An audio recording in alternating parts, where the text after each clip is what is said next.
first S in passion is for strength. What do we mean by strength? We're actually going to talk a little bit about the mind later, but I actually want to focus a lot on strength of your body. The reason is that, there's no point going and becoming very successful at something if your body is not in tune in terms of what you need to do. Your body needs to also be in tune. So for example, sometimes I work with executives and CEOs and CFOs and businesses who are very successful in what they do, but their health is terrible. They don't have a strong body, they're not very healthy people on the outside, and sometimes not even on the inside. But like I said, we'll talk about strength in some of that detail later. The thing is that, when our bodies aren't working very well and we don't have that strength, then we tend to find that everything else doesn't really matter.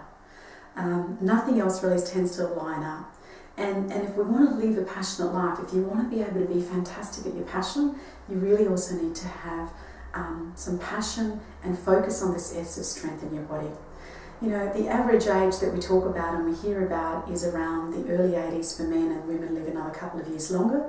We know that from some of the medical conditions and some of the experiments and the research that's happening all around the world, we know that our age will increase. And that's fantastic.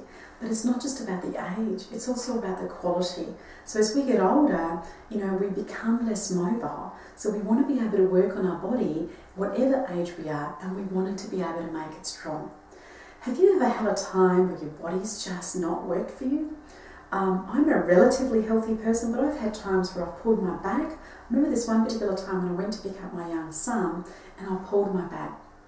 And it was the most painful thing outside of childbirth that I'd actually experienced. And I remember thinking, oh my God, I can't move. I couldn't pick up the kids. I almost froze. And so everything went out. And one of my great coaches and mentors in the past have actually talked to me about that, for him and some of his teachings were that health has almost got to come first. And I'm not saying you have to, again, when we looked at our passion priorities and other things, that we don't have to have our body and our strength and our health come right at the top, but we need to be aware of it. We need to do some work on it. If you love fitness, if you're really into physical and you're really into the strength, you might do this automatically. But if you don't and you've had pain points, everything else disappears. Like I said, when I started to work on my body, and I realised that there were so many parts of me that I just didn't have enough energy at the end of the day, or even sometimes during the day.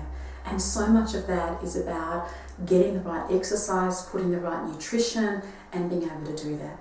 Now, there's so many people that work on this. There's so many so-called experts all around the world working on strength of our body, of our mind.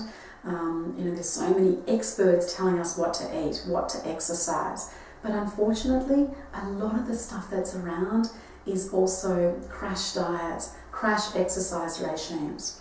And one of the things I've learned is that, and working with a lot of different experts in this area who are very true and very congruent and have life-sustaining things, not just short-term things, is crash stuff doesn't work. So you could, perceive to have lots of good strength in your body by going to the gym 3, 4, 5 times a week, and you get your body into a particular shape, but that doesn't mean that the strength is ongoing. It's a little bit like a crash diet. You can look a particular way very quickly, but then you also want to sustain it. So one of the things I want to talk about when we talk about strength is that you actually want to create things in your life around strength of your body, both on the outside and on the inside, that are actually going to sustain you. So you're better off doing things in small amounts and making sure that it actually is sustainable, rather than actually doing something that's crash, whether it's exercise, whether it's eating, or a combination, and then actually finding that it's great short term, but longer term it doesn't do anything. If you want to live with your passion, you want to work on your strength longer term. So I just really want to keep re-emphasising that point, that at Passionate People Institute we don't believe that if you want to create long-term sustainable change, that it's just not going to happen straight away. So having a strong body is essential. Whenever I've worked with very, very successful people, and not just in sport, but in business, other aspects of their life, even when I come across mums, or dads who've got 4 or 5 kids. I recently met somebody at a park who's a full-time dad with 4 children. Imagine how much strength in your body is essential looking after kids, and I think their kids range from 2 to about 9 years of age.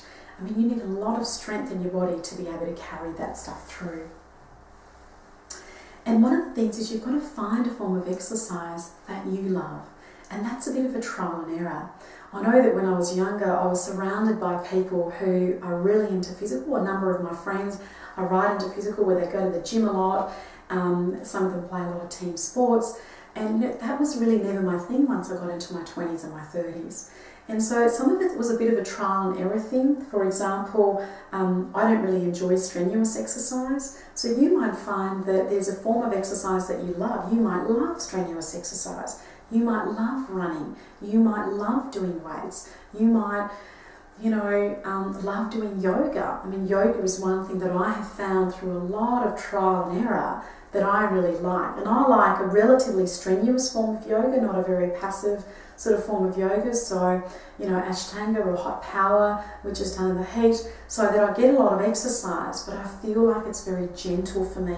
And again, it's taken me years to find that.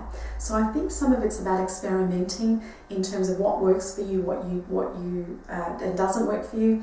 And so again, it might work for your body, but if you don't really enjoy it, it's not sustainable. You are not going to be able to keep it. So it's so important to experiment with things that do that again build that long-time change.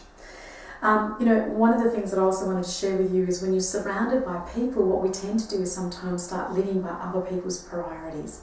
So I've got a number of friends who are personal trainers, who work in the fitness industries, who are very, very fit. A couple of them are athletes.